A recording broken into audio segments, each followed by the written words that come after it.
ఓం శాంతి. ఈరోజు తేదీ 5/1/2025. తండ్రి చెప్తున్నారు, ఈ సంవత్సరము సంతుష్టమనులుగా అయ్యి సదా సంతుష్టంగా ఉండాలి మరియు అందరినీ సంతుష్టులుగా చెయ్యాలి.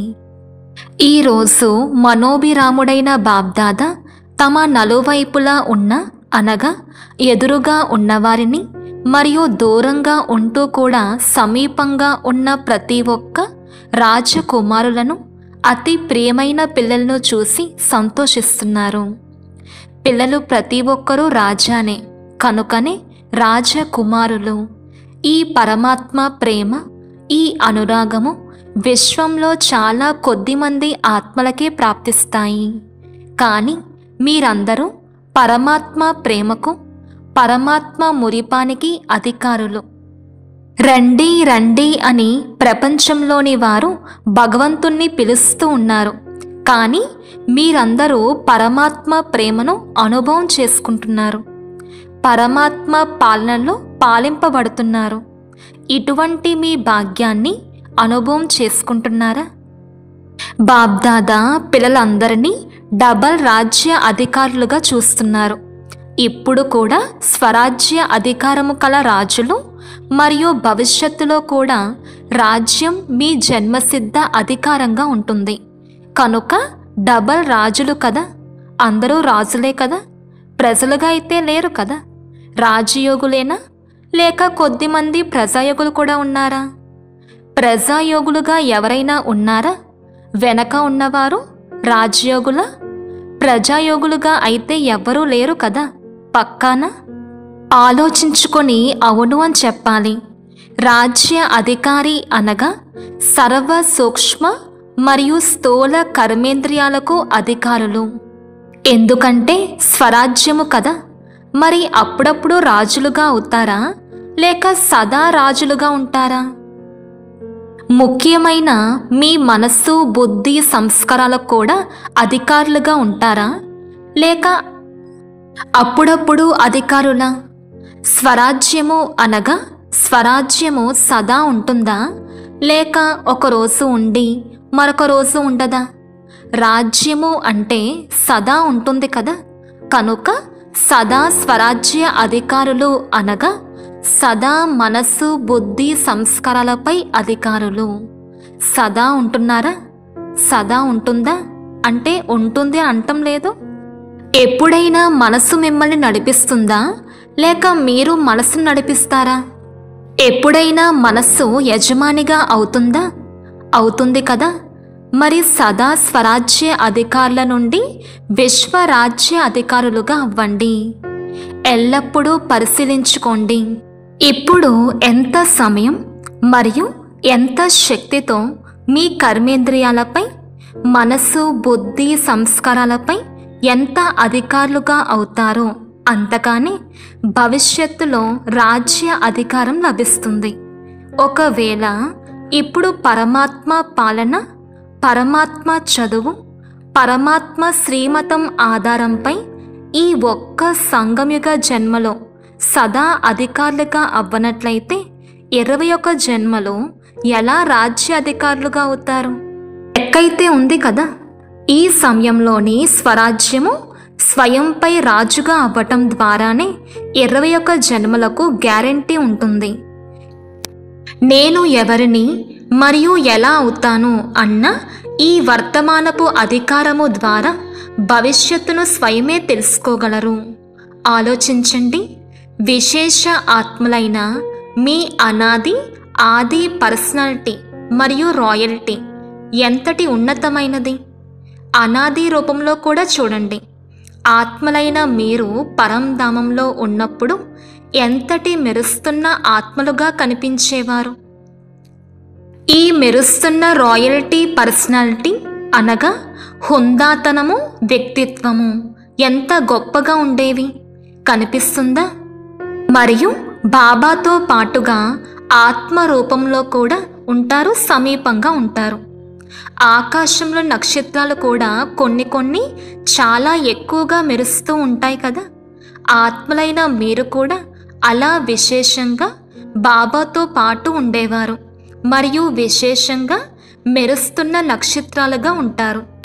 పరంధామంలో కూడా మీరు బాబాకు సమీపులు మరియు తర్వాత ఆది కాలమైన సత్యుగంలో కూడా దేవాత్మలైన మీ పర్సనాలిటీ రాయల్టీ ఎంతో ఉన్నతమైనది. మొత్తం కల్పమంతా తిరిగి రండి. ధర్మాత్మలు, మహాత్ములు, ధర్మ పితలు, నేతలు, అభినేతలుగా ఇలా చాలామంది అయ్యారు. సత్యుగంలో దేవాత్మలైన మీకున్న పర్సనాలిటీ వారికి ఏమైనా ఉందా? మీ దేవస్వరూపము మీ ఎదురుగా వచ్చిందా? ఎంత రాయల్టీ ఉంటుంది. ప్రకృతి కూడా పర్సనాలిటీ కలిగినదిగా అయిపోతుంది. పక్షులు, చెట్లు, ఫలాలు, పూలు అన్నీ పర్సనాలిటీ కలిగినవిగా ఉంటాయి. మంచిది. ఇంకా కిందకొచ్చినట్లయితే మీ పూజ్య స్వరూపాన్ని చూసారా? మీ పూజ జరుగుతుంది. డబల్ విదేశీయులు పూజ్యులుగా అవుతారా లేక ఇండియా వారు అవుతారా? మీరు దేవీ దేవతలుగా అయ్యారా? తొండము ఉన్నవారు, తోక ఉన్నవారుగా కాదు. దేవీలు కూడా ఖాళీ రూపం కలవారిగా ఉండరు. దేవతల మందిరాల్లో చూడండి.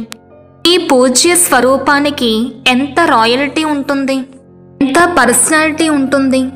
4 అడుగులు 5 అడుగుల కల మూర్తులు ఉంటాయి, కానీ మందిరాలను ఎంతో పెద్దవిగా తయారు చేస్తారు. ఇదే రాయల్టీ మరియు పర్సనాలిటీ.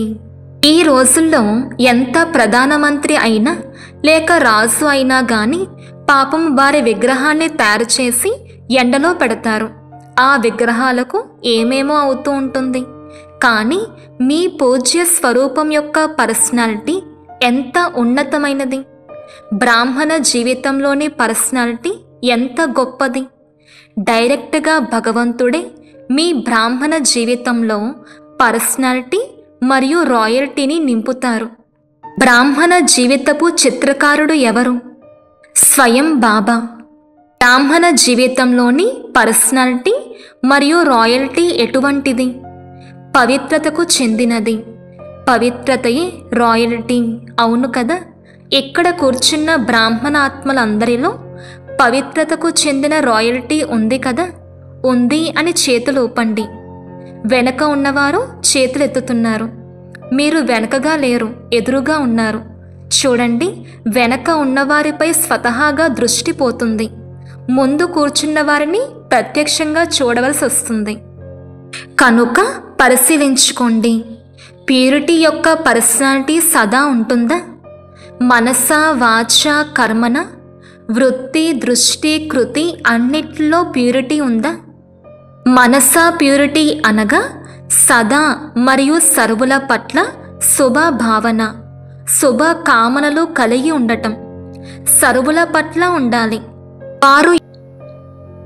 వారు ఎటువంటి వారైనా గాని పవిత్రత, రాయల్టీ కల మనస్సు కలిగి ఉండటము అనగా సర్వుల పట్ల శుభ భావన, శుభ కామన, కళ్యాణ భావన, దయా భావన, దాతా తలపు భావన ఉండటము.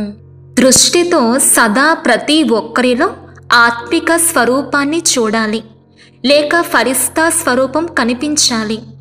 వారు ఫరిస్తాలుగా అవ్వకపోయినా గాని నా దృష్టిలో ఫరిస్తా రూపము మరియు ఆత్మిక రూపమే ఉండాలి. కృతిలో అనగా సంపర్క సంబంధాలలో, కర్మల్లోకి రావటంలో ఎల్లప్పుడూ సర్వులకు స్నేహాన్ని ఇవ్వటం, సుఖాన్ని ఇవ్వటం. ఇతరులు స్నేహాన్ని ఇచ్చినా ఇవ్వకపోయినా గాని నా కర్తవ్యం ఏమిటంటే స్నేహాన్ని ఇచ్చి స్నేహితునిగా తయారు చేయటము. సుఖాన్ని ఇవ్వాలి, దుఃఖాన్ని ఇవ్వద్దు, దుఃఖాన్ని తీసుకోవద్దు అని స్లోగన్ కూడా ఉంది కదా. ఇవ్వను ఇవ్వకూడదు, తీసుకోను తీసుకోకూడదు. ఇచ్చేవారు ఎప్పుడైనా మీకు దుఃఖాన్ని ఇచ్చినా గాని మీరు వారిని సుఖపు స్మృతితోనే చూడండి. పడిపోయిన వారిని ఇంకా పడిపోనివ్వకూడదు. పడిపోయిన వారిని సదా ఇంకా పైకి లేపాలి. వారు పరవశులై దుఃఖాన్ని ఇస్తున్నారు. పడిపోయి ఉన్నారు కదా, వారికి ఇంకా పడేయకూడదు. పాపం వారికి ఇంకా దెబ్బ వేస్తాము అని అనుకోకూడదు. పడిపోయిన వారిని స్నేహంతో ఉన్నతిలోకి తీసుకురండి. ఇందులో కూడా ఉద్ధారము ఇంటి నుండే ప్రారంభమవుతుంది కదా. మీ సహచరులందరినీ, సేవా సహచరులను, బ్రాహ్మణ పరివారంలోని సహచరులను, ప్రతి ఒక్కరిని ఉన్నతిలోకి తీసుకురండి. వారు తమ చెడుని చూపించినా కూడా మీరు మాత్రం వారిలోని విశేషతను చూడండి. నెంబర్ వారిగా అయితే ఉంటారు కదా. మాల మీ స్మృతి చిహ్నము. మరి అందరూ ఒకటో నెంబర్ వారైతే కారు కదా. 108 నెంబర్ ఉంది కదా, కనుక నెంబర్ వారీగా ఉన్నారు మరియు ఉంటారు. కానీ నా కర్తవ్యం ఏంటి? నేను అష్టరత్నాల్లోకైతే రాను కదా. బహుశా 108లో కూడా వస్తానేమో. వచ్చిన 108లో చివరిలోకి వస్తే నాకు కూడా కొన్ని సంస్కారాలు ఉండిపోతాయి కదా అని ఆలోచించకూడదు. ఇతరులకు సుఖం ఇస్తూ ఉంటే మీ సంస్కారం కూడా స్నేహిగా, సుఖీగా అయిపోతుంది. ఇది సేవ. ఈ సేవను మొదట ఇంటి నుండే ప్రారంభించాలి. బాబ్దాదాకు ఈరోజు ఒక విషయంలో నవ్వొస్తుంది. చెప్పమంటారా? మీకు కూడా నవ్వొస్తుందేమో చూడాలి. బాబ్దాదా అయితే పిల్లల ఆటలు చూస్తూ ఉంటారు కదా. బాబ్దాదా ఒక్క క్షణంలో ఎప్పుడైనా ఏ సెంటర్ టీవీనైనా తెరుస్తారు. ఒక్కోసారి ఒక్కో సేవా కేంద్రం టీవీని చూస్తారు. ఒక్కోసారి విదేశం వారిది, ఒక్కోసారి ఇండియా వారి స్విచ్ ఆన్ చేస్తారు. ఏం చేస్తున్నారు అన్నది తెలిసిపోతుంది. ఎందుకంటే బాబాకు పిల్లలపై ప్రేమ ఉంది కదా. సమానంగా అవ్వాల్సిందే అని పిల్లలు కూడా అంటారు. పక్కా కదా. సమానంగా అవ్వాల్సిందే. ఆలోచించి చెయ్యి ఎత్తండి. మరణించాల్సి వచ్చినా, వంగాల్సి వచ్చినా, సహనం చేయాల్సి వచ్చినా, వినాల్సి వచ్చినా సరే సమానంగా అయ్యే చూపిస్తాము అని ఎవరైతే భావిస్తున్నారో వారు చేతులెత్తండి. కుమారీలు ఆలోచించుకొని చెయ్యెత్తాలి. వీరి ఫోటో తీయండి. కుమారీలు చాలామంది ఉన్నారు. మరణించాల్సి వస్తుంది, వంగాల్సి వస్తుంది. పాండవులు చేతులెత్తండి. విన్నారా? సమానంగా అవ్వకపోతే మజా రాదు. పరంధామంలో కూడా సమీపంగా ఉండరు. పూజలో కూడా తేడా వస్తుంది. సత్యుగ రాజ్య భాగ్యంలో కూడా తేడా వస్తుంది. బ్రహ్మబాబాపై మీకు ప్రేమ ఉంది కదా. డబల్ విదేశీయులకు అందరికంటే ఎక్కువ ప్రేమ ఉంది.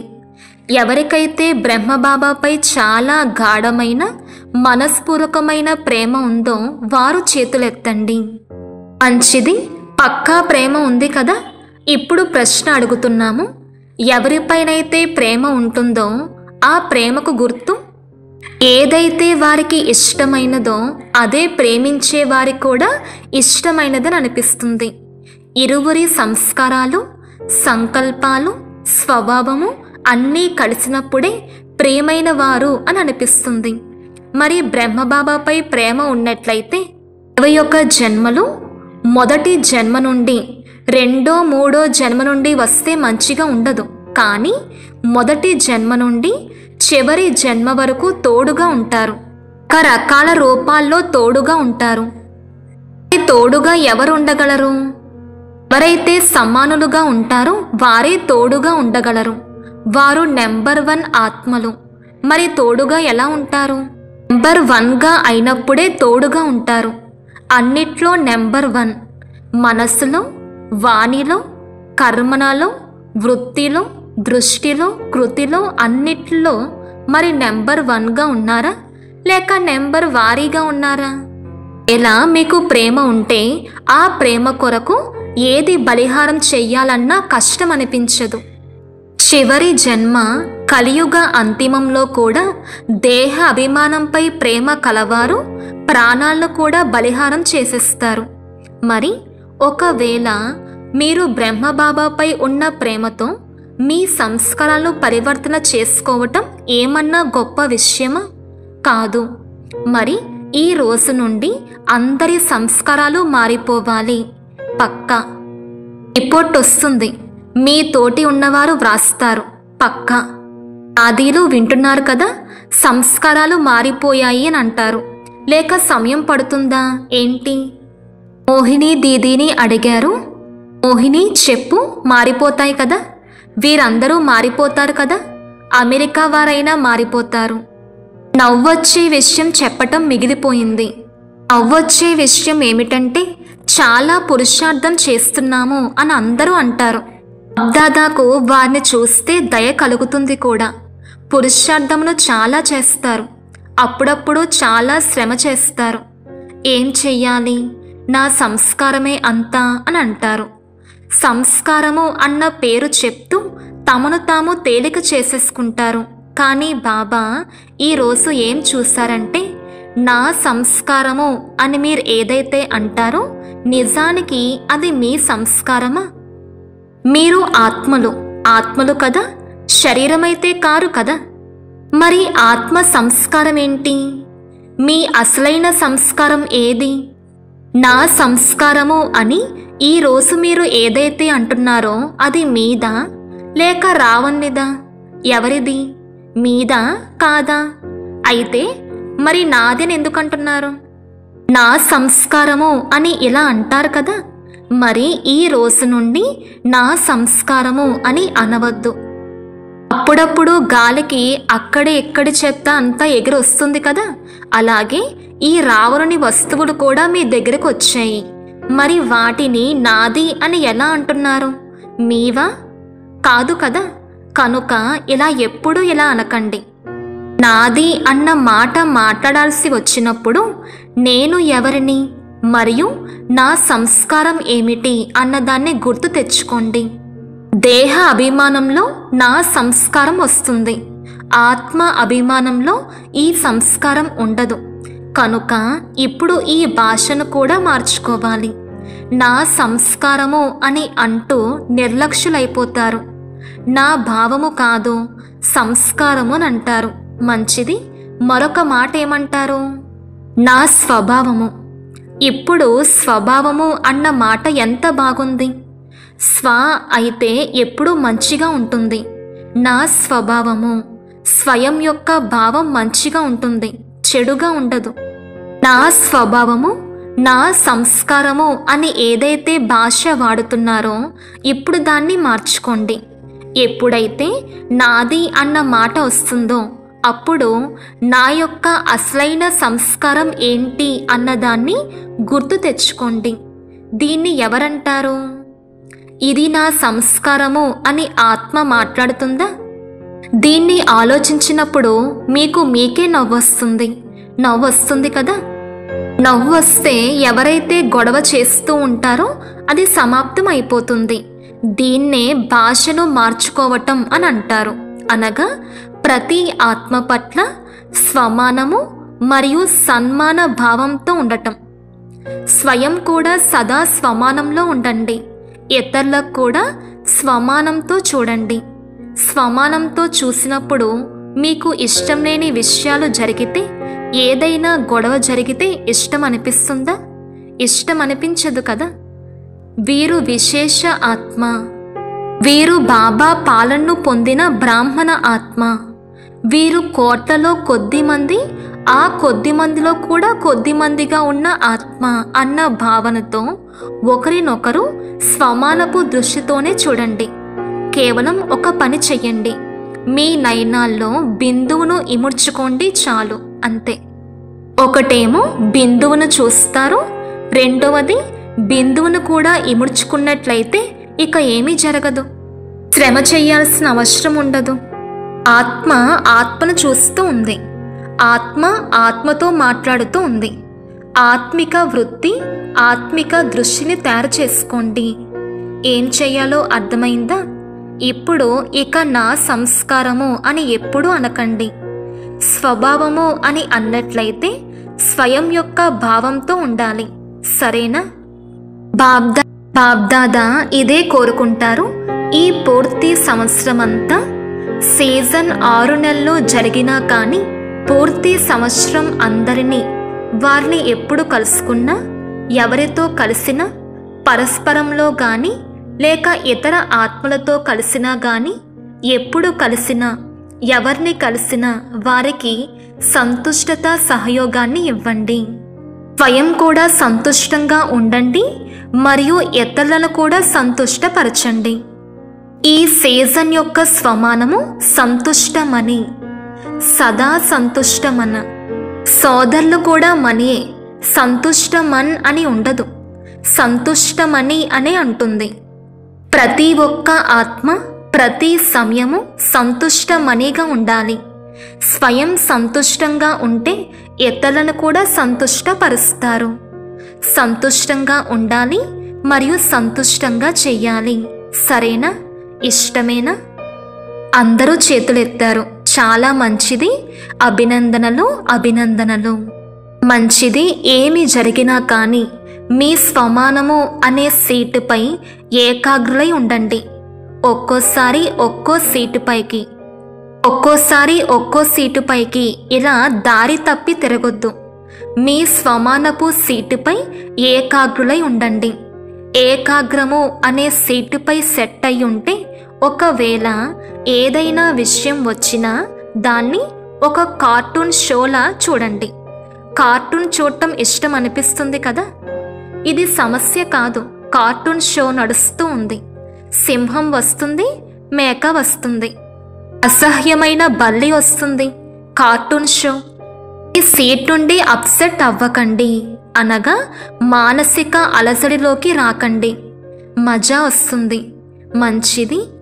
నలువైపులా ఉన్న రాజకుమారులైన పిల్లలకు సరువులను స్నేహిలుగా, సహయోగులుగా, సమానులుగా తయారు చేసే పిల్లలకు సదా తమ శ్రేష్ఠ స్వభావము మరియు సంస్కారాలను స్వరూపంలో ఇమర్జు చేసుకునే పిల్లలకు సదా సుఖాన్ని ఇచ్చే, సరువులకు స్నేహాన్ని ఇచ్చే పిల్లలకు సదా సంతుష్టమనిగా అయ్యి సంతుష్టత కిరణాలను వ్యాపింపచేసే పిల్లలకు బాప్ దాదాల ప్రియ స్మృతులు మరియు నమస్తే.